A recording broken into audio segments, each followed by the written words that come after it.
Please mute your mics, please. Well, for the 100th time. We'll be joined in a second by Hofstra head coach Mike Fairley. Please use the raise your hand feature in Zoom and I will call on you when the time comes. We are now joined by Hofstra head coach Mike Fairley. Mike, if you could give us an opening statement about today's game, please. Thank you. Credit to Northeastern. Great effort. Great effort in the second half by them, certainly. Tale of two halves. Probably played our best half of the year in that first 20 minutes, certainly followed up by our worst half of the year. So strange that a team could do that and play so well and then just lose their identity and come out that way in the second half. You know, we knew they were going to come out with a better effort. You know, program like Northeastern is not coming out and just say, oh, well, Hofstra's up 17.5. We'll just wait till Saturday. They're going to come back and play harder than before and try and make things happen and try to lock down on defense and make plays and score and do what they do. So certainly not a good effort in the second half. Didn't love our spirit at times in that second half. Still, and then had a chance to win. You know, ball sideline out of bounds, poor execution. Coming out of that timeout, didn't get the look that we wanted. And then going to overtime and then give them credit. Made shots, right? Walters, 2 big threes, drilled them, you know, make or miss game. You get some opportunities to make shots, make layups, make plays, and you got to get them. You got to make those plays. And unfortunately, we didn't. And certainly a lot of things that I got to do better based off of that game. So. If you have a question for Mike, please use the raise your hand feature in the Zoom, and I'll call on you. Our first question will be from Andrew from WRHU. Coach Andrew Modolo from WRHU here. Again, you mentioned how down the stretch of this game, it looked like your team kind of came out with a different energy. I mean, what on the court specifically do you believe was the biggest factor in that? Energy in a good way or a bad way, do you mean? Rather, it just seemed like you said they came out with different energy. So my question is, what do you think that fed into in terms of affecting it in a negative way in that second half? Not really sure I'm following there, but you know, they had better energy than we did. You know, and I think there was a time where we needed to get stops, and they kept scoring, and we couldn't bear down and get those important stops. So you know, the defensive intensity. Did we lack that coming out in the second half because we were comfortable and felt good about being up 17 at halftime? If so, you know, we messed that up, right? Because Northeastern's not going to roll over and die. They're going to keep fighting. So if we thought that it was over, then that's a problem. Certainly, but yeah, and the energy could have been picked up at any one time from the bench, from guys out on the court, you know, getting a key stop, etc. It could have changed so many times, but we couldn't do it. Our next question will be from Jerry Beach. Go ahead, Jerry. Hey, Mike. You know, Northeastern's so good at defending beyond the arc. And in the first half, you guys were 4 for 10 from there and got the ball inside of Isaac a lot. Do you think that their defensive did they change your approach on defense with the way they played on defense in the second half and force you maybe shoot more threes than you might have wanted to against that outfit? No. No, it didn't change our outlook at all. Kept trying to go into Isaac, you know, to establish him. He got started early. Thought we got, you know, they had foul trouble and they put a manga on him, who's undersized but strong and tough and didn't back down. So he did a great job in there. Tried to get into Isaac, but you know, you just got to make a shot. You got to make a layup. You got to make a play towards the end, and we didn't do it. But nothing changed. Our next question will be from Roger Rubin. Go ahead, Roger. Hey, Mike, a couple of things. The first thing I want to sort of understand here is, are you suggesting that when the lead was 17 or 19 or whatever it was pretty early in the second half, that was when the energy level in your guys and the spirit dropped off? No, I mean, you don't notice it probably in the moment, right, Roger? It's not like, oh, okay, cool, we made a layup to go up 19 and now we're now we're done playing. We're on cruise control. So I don't, and it's one of those things in the game flow where you don't necessarily think it's, oh, hey, it's one moment, but just kind of felt as they were scoring and we weren't making shots and making the right plays that you felt that energy drag a little bit. So certainly not when we got there, but, just a mental approach of keeping the right energy when you're up by that margin.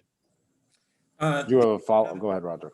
Another thing was you guys seem to have answers pretty early on. I mean, you had a big lead early in the first half, and when they grabbed it back, you came right back and answered. You had a good start to your second half and got the lead up big. Why do you think there was trouble finding an answer? Was it more about the way you guys played or about the way they defended you? No, I think I think it was more controllable on our side. I don't think we were getting bad shots. We had a couple of bad turnovers. There was one stretch we had 3 turnovers in a row, and we did take a bad shot. It was a bad 4-possession stretch right there. But no, I mean, I think it was very controllable by us. How many layups or interior shots did we miss? Getting some good looks, getting some jumpers. You got to make. You make 1 or 2 of those and changes the game. I said those guys in there. When you play Northeastern, every play matters. And if one guy makes one more play, win this game. Our next question will be from Milton. Milton, go ahead. Hey, Coach. Milton Posner, WRBB. I was curious, as Northeastern kind of got a little bit more aggressive attacking the zone in the second half, what did you think of how your guys were rotating and moving to the ball and covering cutters? Not good. Not good at all. Yeah, we were slow. It was really bad performance by our wings. I actually thought our guards were decent up at the top, containing Walker for the most part. He's an outstanding player. But I didn't think our wings did a good job, especially in the second half. And were we tired? I don't know. Did we just not have the right energy, the awareness, the communication? What was the breakdown? That's why we got to go study the tape and figure it out. Our next question will be from Jerry Beach. Go ahead, Jerry. Mike, obviously not a lot of turnaround on this one. You got to play up there at noontime on Saturday. What can you do besides watching the film over the next, 36 hours, I guess, to try and get a split of the series? Yeah, it'll be better, right? You got to play 40 minutes. You can't play a good 20 minutes. You got to play 40. Like I said, our best half of the year followed by our worst half of the year. Can't do that against a championship level team like Northeastern. So I'll have to have a better effort for all 40. We'll have to execute better. We'll have to be tougher a little bit offensively. We'll have to finish some plays, make shots, layups, not turn the ball over. And then certainly defensively, we got to be better. The energy and the activity that we had in the first half wasn't matched in the second. How do you keep that up? Our next question will be from Andrew from WRHU. Hey, Coach. Andrew again from WRHU. In terms of Kyler Kramer, first career start today, double-double. How'd you feel about his performance? Fine. I love Kayvon. Amazing kid. Double-double, all that stuff. He was terrific. He was horrific. Excuse me. I'm sorry. He was horrific in the second half defensively. So great effort, for half the game, like the rest of our team, and pretty poor in the second half. And again, now Kayvon's never played this many minutes either. Did he get tired? Sure. It was hard to get him a blow in the second half. But yeah, overall, he's got to be better. He's got to be an energy guy for us. That's high expectations for a redshirt freshman who's played 10 career games. But that's who he has to be, and he was not that way in the second half and down the stretch.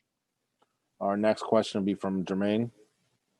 Yeah, Jermaine Howard here on behalf of WRHU. Coach, tough loss today. You touched on Shaquille Walters just a little bit. When you guys do your film and your game planning, was that something that you expected from him? 20 points, 7 rebounds, and 6 dimes, just touching the court in many different facets? No, I mean, he's a very good player. Don't get me wrong. He's not a great shooter. He's a really good playmaker, drives against the zone, drives and kicks, excellent passer at that size.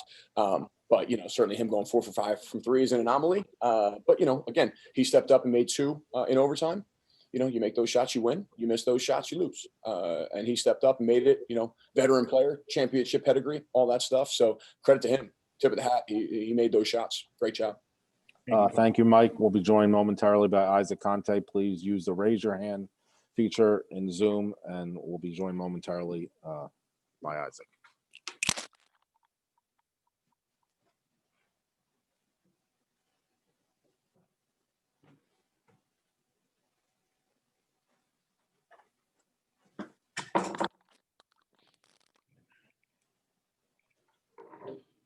If you have questions for Isaac Conte, please use the raise your hand feature in the Zoom, and start. First question for Isaac will be from Roger Rubin from Newsday. Go ahead, Roger. Hi, Isaac. In terms of the way that things fell apart in the second half, why do you think that happened? Guys got to learn how to play hard, and by guys, I mean, we got to learn to play hard all 40 minutes. Oh, sorry, you can't hear me. Guys got to learn to play hard all 40 minutes, including me. We just can't be happy that we're up 19 at the half, and then come out slow. Our next question will be from Milton. Go ahead, Milton. Hey, Isaac, what were you seeing in the difference there between when Jason Strong was guarding you and when they switched Kieran Amanga on you? Amanga, he was actually stronger than him, a better defender than him. I guess they didn't want Strong to keep getting fouls and stuff like that because I was taking advantage of him down there. Our next question will be from Andrew. Go ahead, Andrew. Hey, Isaac, Andrew Murdillo from WRHU. So as the game progressed, it seemed like you were in a flow early on. The team was in a flow early on. What changed for you that you saw on the court as that game went on? Double teams coming my way, but we were expecting that. The first half, we didn't see the best version of Northeastern, and we knew that. But like I said, we just got to play hard for 40 minutes, Our next question will be from Jermaine from WRHU. Go ahead, Jermaine. Yeah, Isaac Conte, Jermaine Howard here on behalf of WRHU. Tough game. You ended the game with 19 points. I'm pretty sure you had 12 of those points in the first half, 7 of 10 shooting. What do you think you should do more on the offensive end? Do you think that you should have more touches in the second half?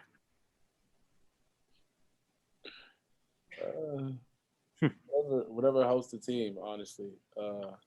To me, I'm just a player. It doesn't matter how many touches I have, whether it was 1 or 10, whatever the team needs. Like the first half, they knew Strong couldn't guard me, it was going to be a mismatch. So they just kept feeding me the ball, and there's going to be games where Tariq has mismatches or Jalen has mismatches. And then, we have to lean on them offensively.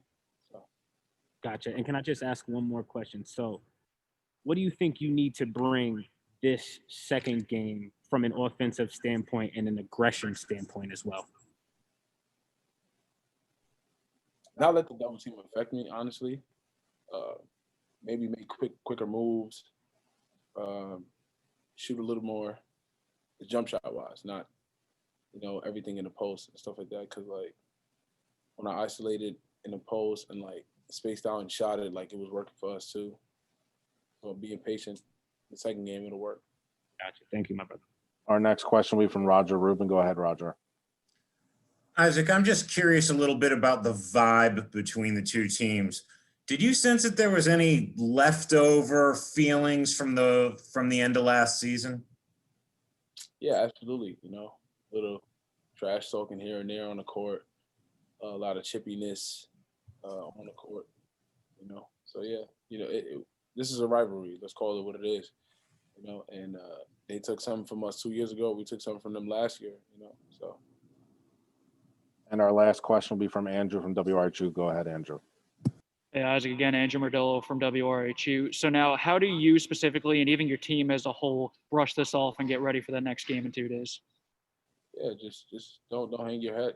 We're a team. We're stronger when we lose. What I'm saying? Coming back into the next game, we don't dwell on it. We just learn from it, move on from it. So we'll be good. Thank you, Isaac.